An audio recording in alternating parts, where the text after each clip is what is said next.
자리에 편하게 앉으시기 바랍니다.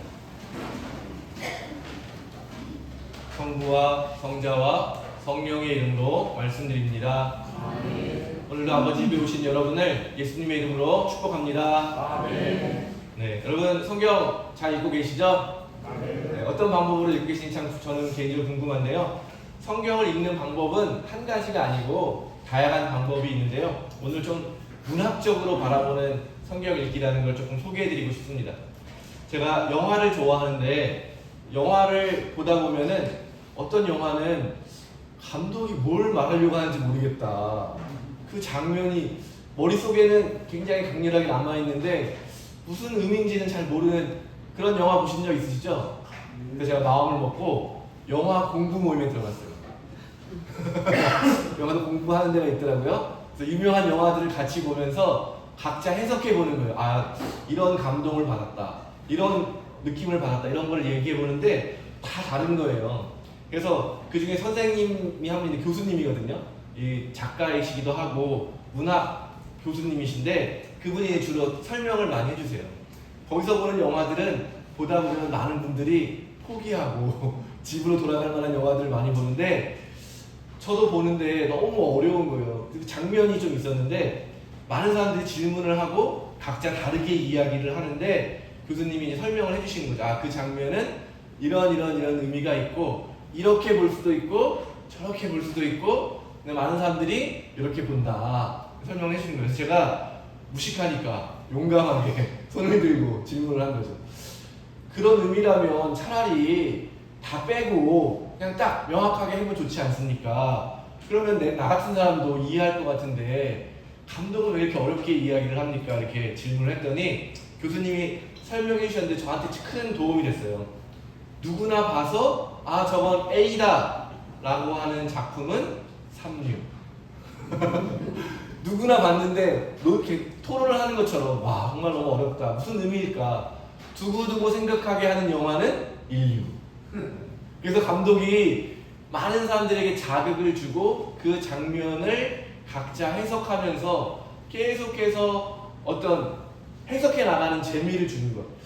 두 번째 보니까 또 안 보이던 게 보이고 세 번째 보니까 작품의 흐름에 따라서 그 이야기가 해석되고 한 10번쯤 보니까 단어 하나, 대사의 뉘앙스에 따라서 달라지더라. 그런 영화를 인류 영화라고 합니다. 신부님 잘 아시겠죠?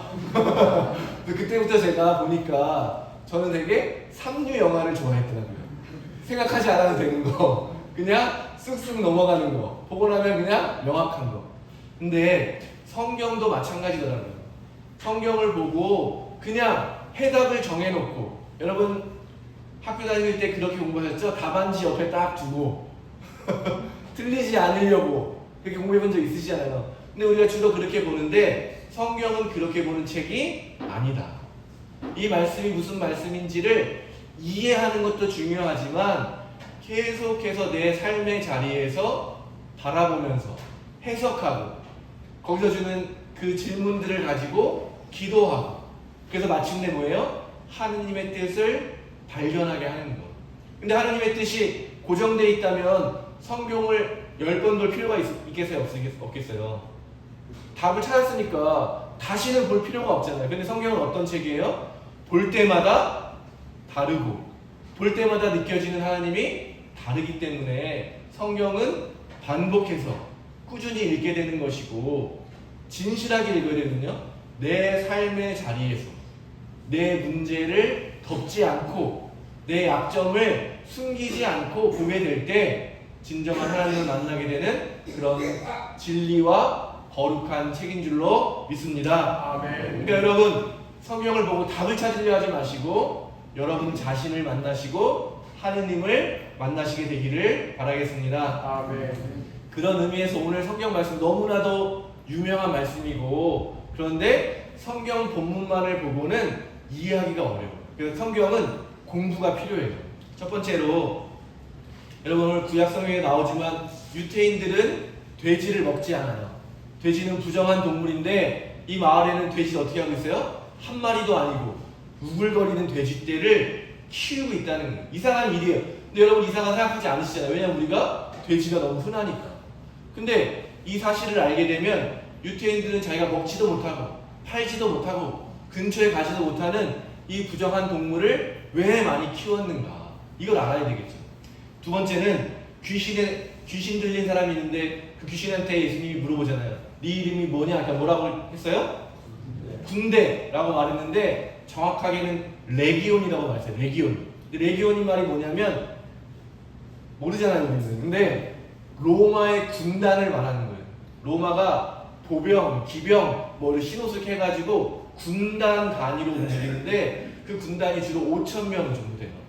그러니까 어마어마하게 큰 군대를 말하는 이야기. 그러니까 성경이 뭐라고 설명하고 있어요? 많은 귀신이 들렸다. 5,000명이나 넘는 조직적으로 움직이는 그런 군대이기도 하고, 또 뭘 말할 수 있어요? 로마 군대가 실제 있었다.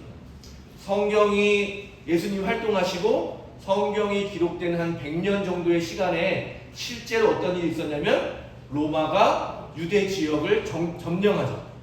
그리고 한참 시간이 지나서 독립운동을 해요. 유대인들이 독립전쟁을 합니다.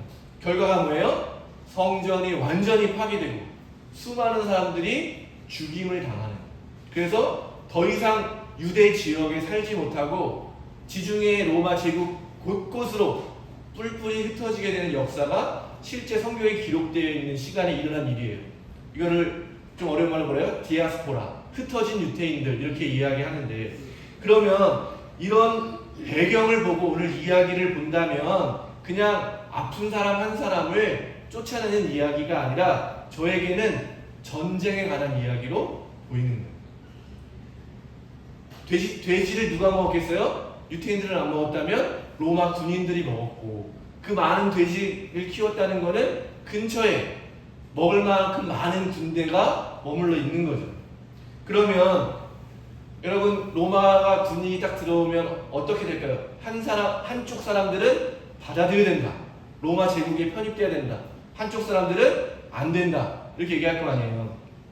우리나라에도 비슷한 역사가 있는데 일제시대도 있지만 더 시간을 조금 거슬러 올라가면 몽고의 침략과 통치를 받을 때도 있었어요. 그래서 그 말을 뭐라 하면 몽고풍이라 그러거든요. 몽고의 옷, 몽고식으로 옷을 입는 거예요. 그런 게 남아있는 것 중에 하나가 뭘까요? 소주를 먹는 거예요. 소주가 몽골부터 온 거거든요.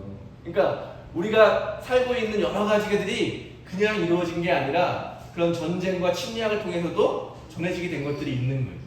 그러니 몽골 사람들이 우리나라에 침투했을 때 어떻게 했겠어요? 끝까지 싸워야 된다는 사람도 있었겠지만 빨리 편하게 지내고 몽골이라는 저 큰 나라에 들어가야겠다 이런 사람도 있었을 거 아니에요. 그러면 점점 시간이 지나면 반대했던 사람은 어떻게 됐을까요? 가진 것을 다 빼앗기고 비참한 삶을 살게 되는 거죠. 저에게 제가 오늘 말씀 묵상하면서 이 마귀 들린 사람은 끝까지 로마에 저항했던 사람으로 볼 수 있지 않을까. 그러면 어떻게 됐어요? 사랑하는 가족들도 다 죽었을 수 있죠. 집도 빼앗기고 땅도 빼앗기고 정말 사람 같지도 않은 삶을 살 수 있었겠죠. 그러니까 그를 쇠사슬과 쇠고랑으로 붙들어둔다고 하는 것은 어떻게 해석할 수 있어요? 로마의 체제에 협력해라. 쇠로 강력하게 묶어놓으려 하는데 어떻게 해요? 매번 부수고 광야로, 사람이 살지 않는 곳으로, 그곳에 갔다고 하는 거죠. 어디서 갔다 그래요? 무덤 사이에서 살아있지만 죽는 게 더 편한 그런 삶의 모습을 비유적으로 설명하고 있는 거죠. 그러니 이 마을 사람들 그리고 이 귀신 들린 사람이라고 하는 사람은 전혀 다른 삶을 살고 있는 거죠. 그런데 생각해 보세요. 이 같은 마을에 자랐던 사람들, 요즘은 뭐 그런 게 없지만 어릴 때 생각해 보세요. 같은 마을에 사는 사람들 어떻게 해요? 친하게 지내잖아요. 다 잔치도 같이 열고 같이 먹고 놀고 살던 사람들인데 로마 제국 군대가 들어오면서 어떻게 되는 거예요? 기준이 뭐예요? 내가 옛날에 너랑 친구였다, 잘 지냈다 이런 것처럼 상관없이 비극이 시작되는 거죠. 로마의 편이냐? 로마의 적이냐? 그러면 어제까지 친구였는데, 전쟁이라는 건 그런 거예요. 어제까지는 이웃이었는데, 어제까지는 친구였는데 이제는 뭐가 되는 거예요? 적이 되는 거예요. 서로가 서로를 죽이게 되는 비극인 거죠. 그 비극을 이런 이야기 속에 예수님의 그를 치유하는 모습, 결국엔 한 사람을 치유하는 게 아니라 이 땅에 하느님의 평화를 이룩하시는 예수 그리스도의 모습을 성경 우리에게 보여주는 거죠. 한 사람이 겪은 그 비참한 불행을 회복시키는 일이 평화의 시작이다. 그런데 마을 사람들은 어떻게 했어요? 그 평화를 받아들이고 싶지 않죠. 그들에게 평화는 뭐예요? 힘센 사람에게 굴복하더라도 돈 벌고 잘 먹고 잘 살면 된다. 나는 저 비참한 사람처럼 되지 않겠다 라는 거를 평화라고 생각했다는 거예요. 그런데 예수님이 뭐라고 말씀하시는 거예요? 그거는 거짓 평화다. 참된 평화는 저 비참한 사람을 다시 사람으로 회복시키는 데서 시작이 되는 것이고 무력으로 이루어지는 것이 아니라 서로 더불어서 살아가는 것으로 이루어진다. 이게 로마 제국의 강력한 군대에 맞서서 교회가 제국 앞에 했던 선교의 방식입니다. 어떻게 하는 거예요? 죽이면 죽임을 당하고 폭력에 폭력으로 맞서는 게 아니라 폭력의 희생으로 맞서는 거죠. 비폭력으로, 폭력에 비폭력으로 저항하는 방법으로 이 땅의 평화를 이루어가는 일이 예수 그리스도를 따르는 길이었고, 초대교회의 수많은 신자들이 로마 제국에 의해서 순교당했지만 전쟁을 하지 않고 비폭력으로 그들과 맞섰던 역사가 오늘 성경 이야기의 배경에 담겨 있습니다. 그렇다면 오늘 우리에게 이 말씀은 더더욱 중요할 수밖에 없습니다. 왜냐하면 우리는 75년이나 되는 전쟁을 지금 겪고 있는 거죠. 여러분, 지금 우리가 평화의 시대가 아니잖아요. 휴전되어 있는 거죠. 전쟁을 잠깐 멈추고 있는 것이지 1950년에 시작된 한국 전쟁이 지금도 진행되고 있습니다. 제가 군대를 갔다 왔다면 많은 분들이 잘 믿지 않으시는데 철원에서 제가 포병으로 근무를 했는데요. 지금 생각해서 저희도 큰 상처예요. 뭐냐면 매일 밥 먹고 하는 일이 뭐냐면 3분 안에 포를 발사해야 돼요. 이렇게 딱 사이렌이 울리면 무조건 뭐라든지 다 멈추고 3분 안에 포를 장전해서 발사를 하는 것까지 훈련하는 게 1차 훈련이에요. 그러니까 뭐냐면 만약에 전쟁이 시작된다 그럼 우리 달려가서 포를 쏘게 돼 있는 거예요. 이미 다 표적이 정해져 있어요. 그럼 반대로 북한도 우리가 있는 곳이 어딘지 다 알고 있으니까 다 누가 빨리 포를 쏘느냐, 그래서 포를 다 제거하느냐가 첫 번째 전쟁의 시작이거든요. 그러니 우리나라에 저 같은 수많은 젊은 남성들은 그 전쟁에 상처가 있는 거예요. 눈에 보이지도 않는 그 사람을 죽이는 일을 몇 년 동안 하루도 쉬지 않고 하는 거예요. 눈을 뜨면 사이렌이 울리면 자다가도 벌떡 일어나서 달려가서 정해진 대로 움직여서 포를 쏘게 되어 있어요. 근데 마찬가지죠. 여러 수많은 이 군대에서 하는 일은 굉장히 비극적인데 너무나도 오랫동안 저희가 이 일을 하기 때문에 얼마나 인간을 망치는지, 한 사람을 파괴할 수 있는지, 우리의 전체의 삶을 망가뜨리는지를 우리가 인식하지 못하며 살아가고 있을 뿐인 거죠.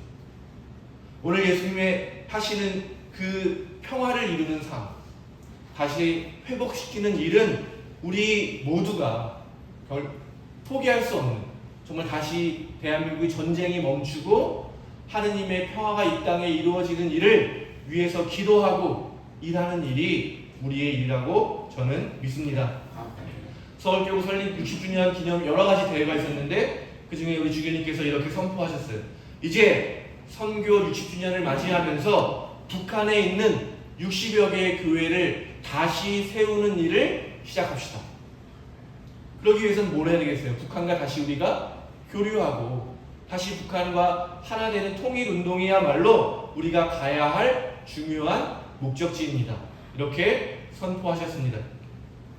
뿐만 아니라 아주 오래전 미가 예언자라는 예언자는 이렇게 예언했습니다. 뒷날 야훼의 성전이 서 있는 산이 우뚝 솟아 언덕들을 굽어보게 되는 날, 높이 치솟아 옛 부리들을 눈 아래 두는 날이 오면 만민이 물밀듯 밀려오리라. 모든 민족이 몰려와 말하리라. 어서 야훼의 산으로 올라가자. 야곱을 뽑으신 하느님의 성전으로. 거기서 어떤 길을 가리켜 주시든 우리 모두 그 길을 따르자. 그렇다. 야훼의 가르침은 시온에서 나온다. 야훼의 말씀은 예루살렘에서 들려온다. 하나님께서 민족 사이의 분쟁을 판가름해 주시고 강대국 사이의 시비를 가려 주시리라. 그리 되면 나라마다 칼을 쳐서 보습을 만들고 창을 쳐서 낫을 만들리라. 나라와 나라 사이에 칼을 빼어드는 일이 없어 다시는 군사를 훈련하지 아니하리라. 사람마다 제가 가꾼 포도나무 끈을 무화과나무 아래 편히 앉아 쉬리라. 만군의 야훼께서 친히 하신 말씀이다. 아멘. 바로 하나님께서 마지막 날 모든 사람에게 약속하신 하느님 나라의 모습이 뭐예요? 전쟁이 멈추고 무기를 녹여서 농기구로 만들고 서로를 위해서 위해하지 않는 그 비전이야말로 하느님의 마지막 날이 완성되는 그 날의 모습이고 우리 모두가 함께 참여하게 될 하느님 나라인 줄로 믿습니다. 그래서 예수님 뭐라고 말씀하셨어요? 평화를 위하여 일하는 사람은 행복하다. 그들은 하느님의 아들이 될 것이다. 오늘 여전히 전쟁 가운데 살아가는 우리는 오늘 한 사람을 치유하심으로 그 땅에 진정한 평화를 이룩하시는 길을 보여주신 예수 그리스도를 본받아서 우리 모두가 평화를 위해서 일하는 하나님의 자녀가 되어야겠습니다. 아멘. 우리 부천교회가 이 땅의 평화와 통일을 위해서 기도하고 다시 그곳에 무너진 교회를 세우고 함께 하느님 나라를 이루어가는 그 꿈을 꾸면서 우리 부천교회가 한 마음이 되어서 하느님의 일을 하게 되는 그런 교회가 되기를 바랍니다. 아멘. 사랑하는 교회 여러분, 평화를 위해서 일해 주시기 바랍니다. 평화를 위해서 기도해 주시기 바랍니다. 통일을 위해서 함께 기도해 주시기 바랍니다. 그것이 예수님을 따르는 길이고 하나님의 뜻을 이루어가는 일이라고 믿습니다. 성부와 성자와 성령의 이름으로 말씀드렸습니다. 아멘.